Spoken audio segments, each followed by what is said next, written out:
नमस्कार साथियों, आपका फिर से स्वागत है हमारे YouTube चैनल संस्कार में। 14 वर्ष तक क्यों नहीं सोए लक्ष्मण। मित्रों, लक्ष्मण जी के अपने बड़े ब्रहताश्री प्रभु श्री राम के प्रति सेवा भाव से आप तो सभी परिचित हैं, परंतु क्या आप जानते हैं कि श्री राम जी के साथ रहते हुए 14 वर्ष के दौरान लक्ष्मण जी एक भी दिन नहीं सोए थे। आखिर ऐसा क्यों? आइए जानते हैं। दोस्तों, पौराणिक कथाओं के अनुसार एक बार प्रभु श्री राम से भेंट करने के लिए अगस्त्य मुनि अयोध्या पधारे थे। उन्होंने प्रभु श्री राम से भेंट की और साथ में लक्ष्मण जी भी उपस्थित थे। उनकी आपस में बातचीत के दौरान लंका युद्ध का प्रसंग चढ़ गया। राम जी ने रावण और कुंभकर्ण के वध की सारी गतिविधियां बताई और भ्राता लक्ष्मण द्वारा और अतिकाय जैसे वीर असुरों के वध के संबंध में भी चर्चा की।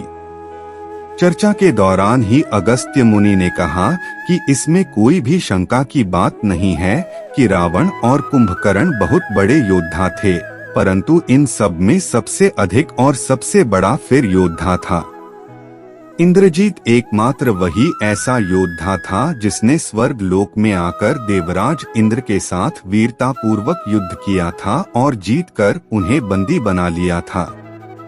वह देवराज को तब तक बंदी बनाए रखा जब तक स्वयं ब्रह्मा जी ने जाकर देवराज को दान में नहीं मांग लिया। वैसे तो लंका युद्ध में एक से बढ़कर एक योद्धा दे, परंतु सिवाय लक्ष्मण जी के कोई भी ऐसा व्यक्ति नहीं था जो इंद्रजीत को युद्ध में हरा सके। अगस्त्य मुनि के मुंह से अपने भाई लक्ष्मण की प्रशंसा सुन राम जी अत्यधिक प्रसन्न हुए, परंतु उनके मन में यह प्रश्न बैठ गया कि आखिर ऐसी क्या बात थी जो सिर्फ लक्ष्मण ही उस इंद्रजीत का वध कर सकते थे। प्रभु ने यह प्रश्न अगस्त्य ऋषि के समक्ष रखा। अगस्त्य ऋषि बोले इंद्रजीत को ब्रह्मा जी से प्राप्त था, जिसके अनुसार उसका वध नहीं कर सकता था। जिसने 14 वर्ष तक भोजन का एक निवाला भी ग्रहण ना किया हो और ना ही 14 वर्ष तक किसी स्त्री का मुख्य देखा हो और ना ही 14 वर्ष तक नींद ली हो। यह सुनकर प्रभु श्री राम आश्चर्यचकित हो गए। वे बोले, मैं तो वनवास काल के दौरान प्रतिदिन लक्ष्मण को पोषण देता था, परंतु ऐसा कैसे हो सकता है कि उन्होंने 14 वर्ष तक भोजन ही ना किया हो।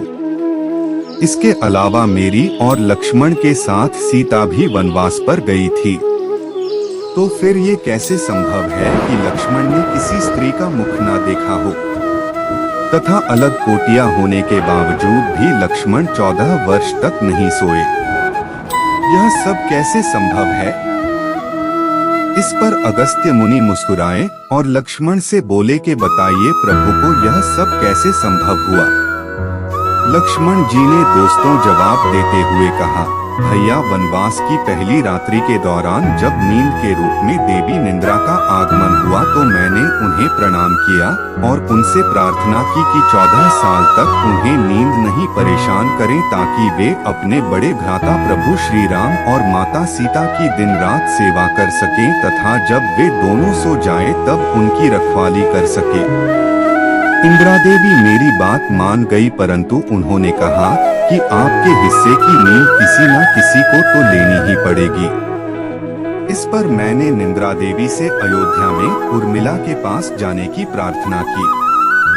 उर्मिला ने आदर पूर्वक निंद्रा देवी से मेरे हिस्से की नींद स्वीकार कर ली और वे लगातार 14 वर्ष तक दिन रात सोती रही ताकि मैं बिना थके आपकी सेवा कर पाऊं। दूसरा भैया, जब हम भाभी को तलाशते हुए मुंह पर्वत पर गए तो सुग्रीव ने हमें उनके आभूषण दिखाकर पहचानने को कहा था। आपको स्मरण होगा, मैं उनके पैरों के आभूषण के सिवाय किसी अन्य आभूषण को पहचान ही नहीं पाया था। ऐसा इसलिए क्योंकि जीवन पर्यंत मैंने कभी भी को चरणों के ऊपर देखा ही नहीं था। तीसरा, जब भी मैं फल इत्यादि लेकर आता था तब आप उसके 3 भाग करते और एक भाग मुझे बेकार कहा करते थे कि लक्ष्मण फल रख लो। आपने कभी फल खाने को नहीं कहा, फिर बिना आपकी आज्ञा के मैं उसे कैसे खा सकता था। मैंने उन सभी को संभाल कर रख दिया। आज भी सभी फल उस कुटिया में ही रखे हुए हैं। इसके बाद दोस्तों में प्रभु श्री राम के आदेश पर लक्ष्मण जी चित्रकूट की कुटिया में से सारे फलों की टोकरी लेकर आए। टोकरी आने पर फलों की गिनती शुरू हुई तो उसमें 7 दिन के लक्ष्मण जी के हिस्से के फल गायब थे। इस पर प्रभु श्री राम ने कहा कि इसका मतलब है लक्ष्मण 7 दिन तुमने आहार ग्रहण किया था। इस पर लक्ष्मण जी बोले, भैया आप भूल रहे हैं, इन 7 दिनों में भोजन आया ही नहीं था। इन 7 दिनों में हम बिना भोजन के ही रहे थे। इनमें सबसे पहला दिन था जब पिताजी के स्वर्ग सिधारने की खबर हमें मिली थी। दूसरा दिन वह था जिस दिन दुष्ट रावण छल के माध्यम से माता सीता का हरण करके ले गया था। तीसरा दिन आज इस दिन हम समुद्र की साधना कर हम उससे राह की मांग कर रहे थे।